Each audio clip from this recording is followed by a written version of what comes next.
दोस्तों बहुत बड़ी खबर निकल के सामने आ रही है भोजपुरी फिल्म इंडस्ट्री से। खेसारी लाल यादव और पवन सिंह दोनों एक भाई भाई हो गए हैं और मिल चुके हैं।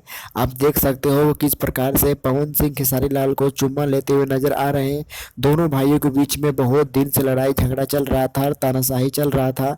लेकिन आज एक स्टेज शो के दौरान जहाँ पे रवि किशन ने पवन सिंह और खेसारी लाल यादव जी को मिलवाया और दोनों भाई एक दूसरे गले मिलकर चुम्मा लेते हुए नजर आए। दोस्तों पवन सिंह खेसारी लाल को छोटा भाई मानते हैं, वहीं पे खेसारी लाल यादव पवन सिंह को बड़ा भाई मानते हैं। अब दोनों के बीच में लड़ाई झगड़ा खत्म हो गया है और अब साथ में आप देख सकते हैं फोटो खिंचवाए हैं। दोस्तों इन दोनों भाइयों के मिलने से भोजपुरी इंडस्ट्री में बहुत खुशी का लहर उठ रहा है। सभी कलाकार खुशी से पागल हो गए हैं। दोस्तों अब लगता है भोजपुरी इंडस्ट्री बहुत आगे तक जाएगी, तरक्की करेगी, क्योंकि दोनों भाई एक दूसरे से साथ मिल चुके हैं।